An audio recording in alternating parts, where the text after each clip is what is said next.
زه نن راغلی یم د کابل ولایت د پغمان ولسوالۍ د پشۍ درې ته. نام خدا ماشاءالله ماشاءالله.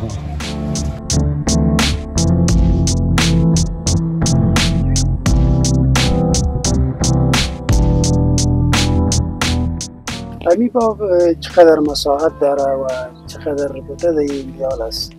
مردم ما همین یک جریب و 5 جریب و تا 12 13 جریب 18 جریب بعض کسا داره زمیندار قوی. نو تا ته څومره اجوره درکوي؟ اجوره 1500 ده. دریم بس امریت معاش ده. څومره خلک سره کار کوي دلته؟ خو ډېر کاروبار یاره دلته و دفتر کې یاره یو 200 نفر پورې به کار سره کوي. ماشاءالله دا خو ډېر کسان دي. تاسو 200 کسانو ته د کار زمینه برابره کړې ده.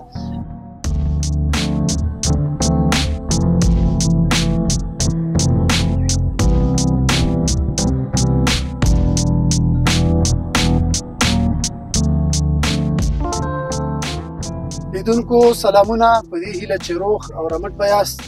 زه نن راغلی یم د کابل ولایت د پغمان ولسوالۍ د پشۍ درې ته. تاسو پوهیږئ چې په کابل کې په ډیرو برخو کې د الوبالو موسم په ختمېدو دی، خو په پغمان پشۍ درې کې د الوبالو باغونو موسم اوس په ټوکېدو دی، یعنې تازه پیل شوی دی. دلته تجاران هم مصروف دي په خپل کاروبار، دهقانان هم مصروف دي په خپل کاروبار باندې، او کاریګر هم راغلي دي چې په باغونو کې دغه الوبالو ټول کړي، تر څو چې دوی خپل د باغ او د خپل کرکیلې پایله وګوري. نن غواړم تاسو سره د دې تجارانو سره او همدارنګه د دغه باغدارانو سره او کاریګرو سره خبرې ولرم. تر هغې چې ورځم باغ ته، تاسو د پغمان د ښکلې درې د الوبالو د باغونو فوټیجونه وګورئ. را سره پاتې شئ، زه مو له نږدې نه ورولم.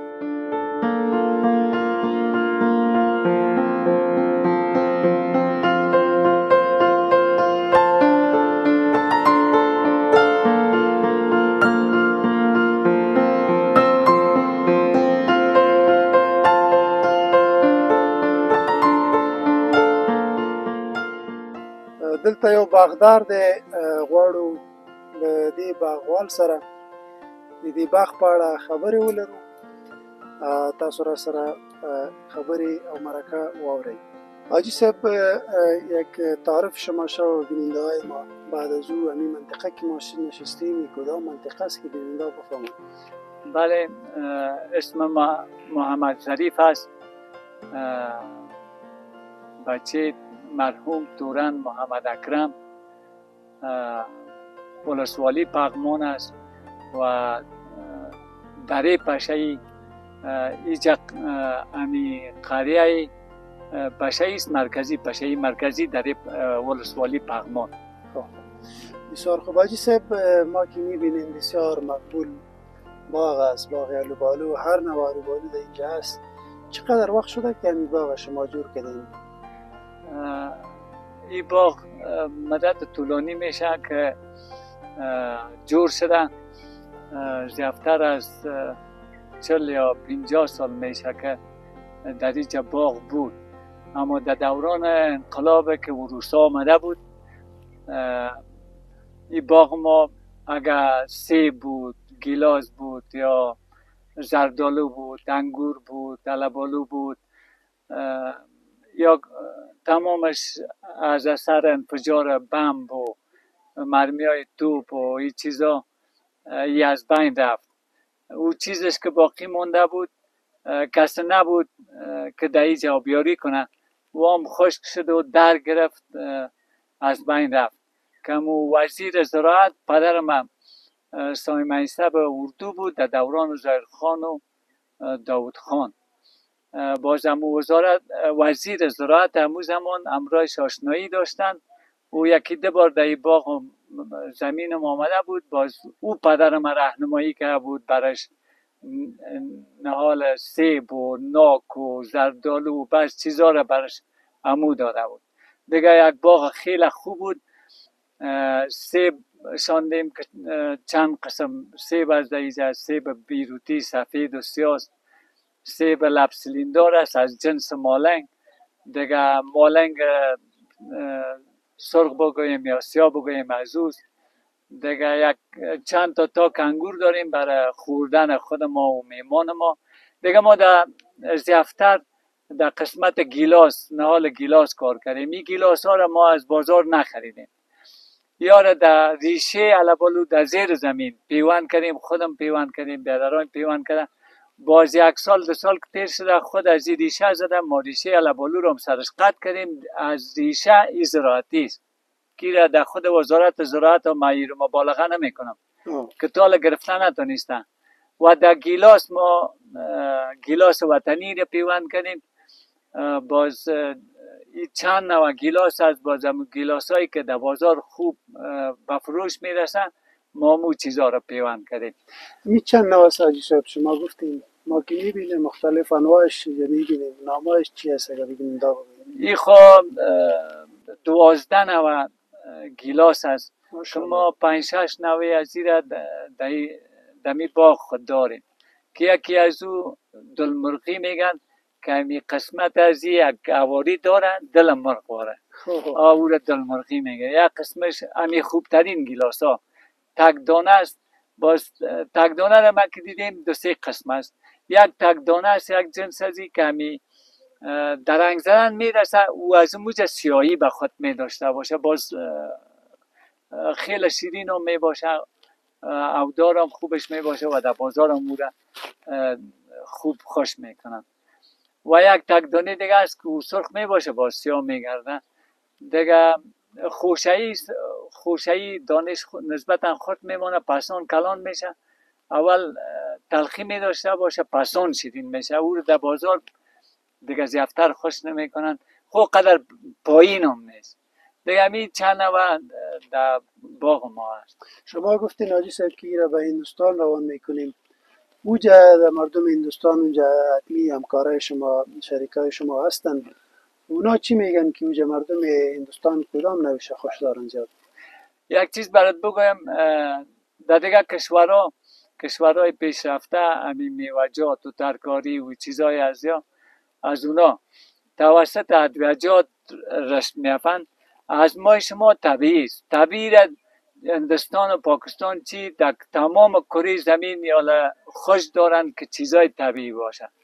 اگر گیلاس باشه یا انگور، ما شما در افغانستان این قابل افتخار ماست که میوجات که داریم خیلی لذیذ و خوشمزه، خیلی خوبش که تنها از سطح پغمان نگویم، از سطح افغانستان بگویم. امی بوتاره شما که اینجا میشانین ایر از کجا میکنین؟ شما یک اشاره پیش داشتین قسمی که شما گفتین که از پدر شما همی باغداری را داشتین، این از اون وقت مانده یا وقت با وقتی بوتا نو میشه؟ این خیلی خوب گپ است، خوب سوال پرسیدین. در ابتدا از ایران نهال از ایران آورده بودن در افغانستان. باز ما از وا یک 30-40 نیال از ایران خریدیم آوردیم که نمی چند تا از اونمو نیالای ایرانی است. بازی اضافه ترش خشک شد. باز ما گفتیم این قسم ما ناکام میمانیم، ما کار کنیم که باید عمر طولانی داشته باشه که از این ما مواد میوه بگیریم که حداقل یک 10 سال 15 سال 20 سال برای ما حاصل بده.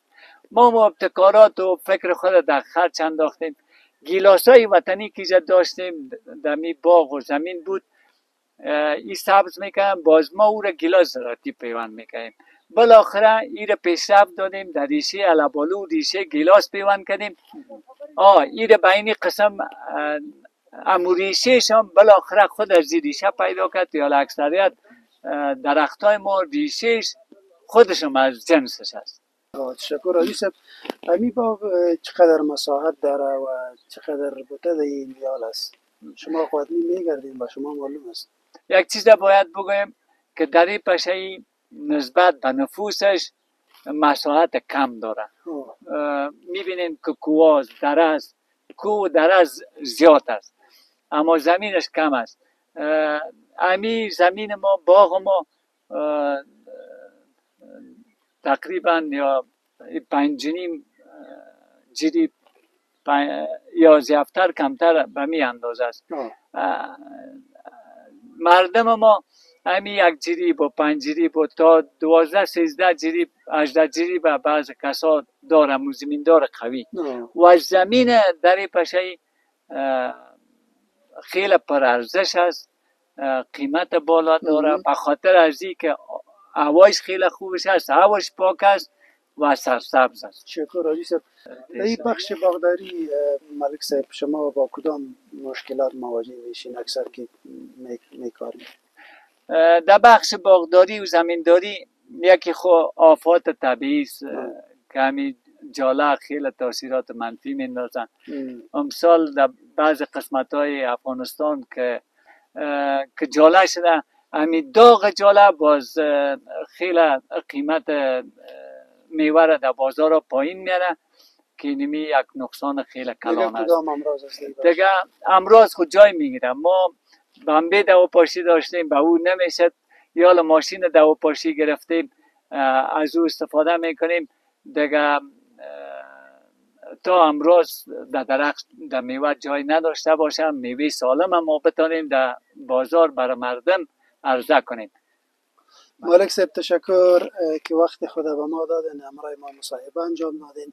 زنده باشین. کو ملک صاحب په وړیا ډول که چېرته تاسو غواړئ د الو بالو باغ جوړ کړئ، البته په هغه درو کې چې هوا یخه وي، ملک صاحب ورته اشاره وکړه، دی په وړیا توګه کولی شي تاسو سره په ټولو برخو کې همکاري وکړي او خپله تجربه تاسو سره شریکه کړي. ملک صاحب تشکر میریم. اون دیگه بخشی که اوجا بخش کاری میشه و کنده میشه او را میدیم.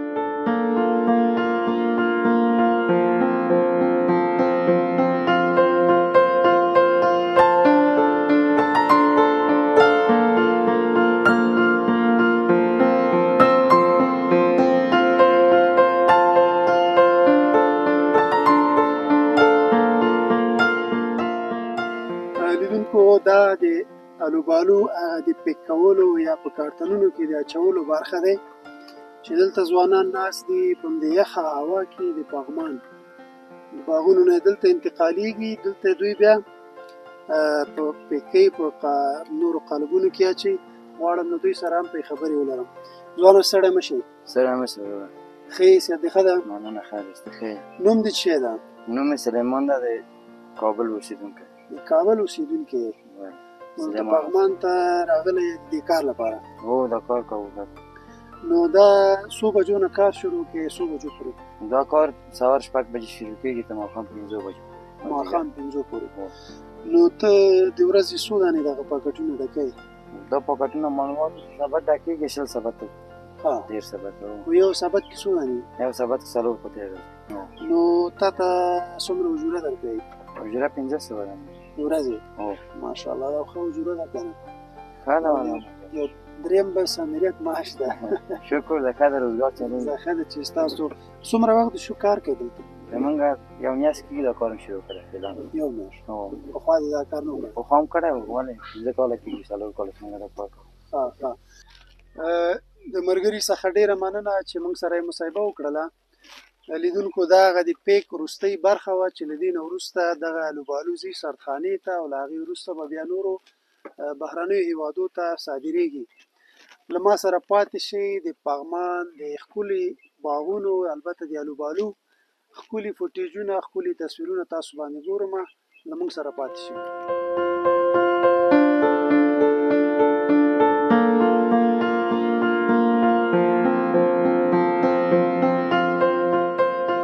لیدونکو د الوبالو د باغ یو تن باغدار سره خبرې لرو، نو هغه سره به مرکه وکړو چې هغه د باغ په اړه څه وایي. وروره ستړی مه شئ. سلام علیکم وروره. صحتونه ښه دي؟ جوړې په خیر مولې دي؟ لومړی خو دا زما لیدونکو ته ځان معرفي کړه، بیا به څه خبرې وکړو. لیدونکو له ټولو نه اول سلام درته اچوم، ټولو مسلمانانو ورونو ته. باله غې زه وروره سید آغا ولد ګل آغا یمه د شکردرې پیسه دی، یو مزدور چې زیار یو روپۍ پسې الله له روزي پسې راوتلی یم. خیر اوسې تجار صاحب، ملک صاحب. او دا ووایه څه کال یې د الوبالو حاصلات څنګه ول؟ ماشاءالله ډېر ښه حاصلات ده. په دې درې پشهیي کې خصوصا موږ 40 ورځې مخکې اخیستي ده ګیلاس. ماشاءالله ډېر یو بهترینه موقعیت، ډېر یو ښه حاصلات. موږ دا سږکال ډېر پورته حاصلات د ترې په شی کې خپل حال چې موږ دا پروسس هم کوو، دغه هڅه کوو، دغه ډېر ښه ګیلاس دی وروره. ته دا او وګوره تاسو خو ماشاءالله ومې لیدل، وروسته به یې لږ وخورو. ولې تاسو خو ویلي چې تجاران هستئ، دا حتمي تاسو دا باغونه اخلئ که نه؟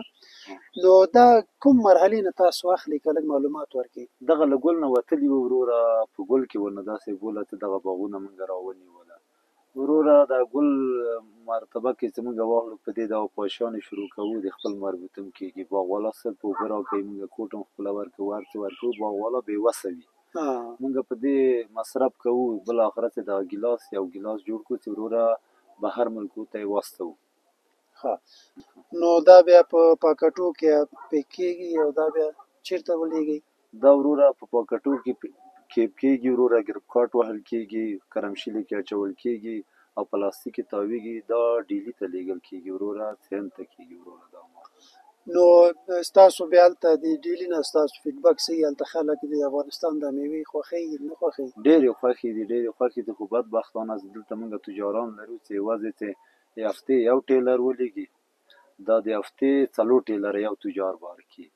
دغه جای ته باید فکر دولت هم ونیسي، عام کسان هم ونیسي او دغه تجار نوم هم چې په ځان ایښی، دغه ټکي ته هم فکر ووسي. خو دا میوه لږ نازکه ده، که چېرته وساتل شي خرابېږي نه؟ خو دلته بله خبر ده وروره، شکر ده لږ زره د افغانستان پیشرفت کړی، سردخانه لرو. ما 45 ورځې مې دغه ګیلاس پر اوسه کال په دې سردخانه کې ساتلی، بالغ یې مې ډیلي ته واستاوه. خراب شوی نه و؟ نه، هېڅ مشکل یې نه و جوړ کړی وروره. څونه خلک درسره کار کوي دلته؟ خو ډېر کاروبار یاره دلته و دفتر کې یاره یو 200-250 نفرو پورې به کار راسره کوي. ماشاءالله، دا خو ډېر کسان دي. تاسو 200 کسانو ته د کار زمینه برابره کړې ده. نو خپل کار نه راضي، خپل ګټې نه څومره ګټې پکې شکر الحمدلله له کاره راضي و، حلال رزق ده وروره. که تاوان وي د خدای له طرفه ده، که ګټه وي د خدای له طرفه ده. په دې چې رسول الله مبارک دا تجارت شقې و او کړی ده، موږ هم غواړو دغه نقش قدم دی همغه روان سو. ناصري صاحب، تاسو دغه الوبالو چې اخلئ دا جریب په سر اخلئ که د ونې په سر، د من په سر، دا څنګه اخلئ؟ موږ دغه ونې ته داسې ګورو، دید کوو، غیب خدای پوهېږي، یا من لاندې یا باندې. موږ اټکل ورته هغه کوو، ونې حسابوو، ګډو یې څومره ونیسي، بیا هغه ورته اچو، یا 15 منه یا 4 منه، غیب خدای پوهېږي. دغسې موږ اچو، فقط باغوالات هم تاوان نسي، موږ هم ضررناکه نه سو وروره. د دغې وجې لپاره کنې دا باغوالا هم راکوي چې دغه میوه موږ خپله جوړه کړو، صادرات ته یې جوړه کړو. که دا پرېږدو باغوالا ته، باغوالو کې وسه نشته وروره، دولت هم دې ټکي ته فکر نه کوي وروره. باغوالو کې وسه نشته، مجبور مکلفه ده دا میوه بیا وړه راځي وروره، خارج ته نه استول کېږي. تاسو ویلې چې دا تېر کال 45 ورځې مو تاسو سردخانو کې ساتلې وه. افغانستان کې ډېری دهقانان داسې فکر کوي چې سردخانې نشته. دا سردخانې شخصي دي، دولتي دي؟ که تاسو ته په کرایه درکوي څه رقم درکوي؟ دا خو وروره دا سردخانې دي چې دلته هم سردخانې رنګارنګ دي. یوه سردخانه ده چې وروره په دې کوتل د خیرخانه کې د دغې سردخانې ته زه دغه 4م کال ده چې مال وړم، د ما انګور هم 6 میاشتې پکې پاتې سوي دي. 6 میاشتې بعد ما داخلي مارکیټ ته ویستلي دي وروره. هم تاوان مې نه ده کړی، ګټه مې کړې ده. له ډیلي نه پاتې سوي داخلي مارکیټ ته مې چې ویستلي، هم زه مې ګټه پکې کړې ده. دا سردخانه شخصي ده که دولتي ده؟ دا شخصي ده وروره. بیا تاسو نو پیسې اخلي؟ کیلو 2 روپۍ له موږ نه اخلي وروره. او غیر کنډیشن سیستم هر څه برابر دي وروره. برق نه وي، جاملیتر ورته چالانوي، جاملیتر چې برق راسي جاملیتر ګلوي. شخصي معامله ده، دغه شخصي هغه ده. موږ فقط کیلو 2 روپۍ ورکوو. مننه ناصري صاحب چې موږ سره مرکې ته حاضر شوې، او خدای دې په کاروبار باندې برکت واچوي. خیر اوسې. له تاسو نه مې یو جهان مننه، ستاسو زحمت ته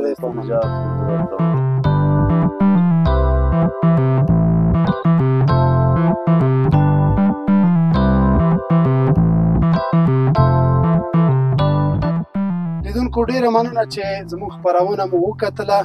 دا خپرونه موږ تاسو ته د کابل ولایت پغمان ولسوالۍ د پشیانو له درې څخه چمتو کړې وه. د الوبالو باغونه تاسو ولیدل. تاسو په کمنټ کې موږ ته خپل نظر پرېږدئ.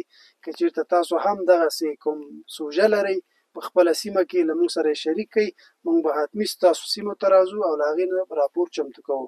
تر هغې چې مو بیا له یو نوې خپرونې سره په حضور کې حاضرېږم، په الله مو سپارم. هر ځای کې چې یاست خوښ او خوشحاله اوسئ.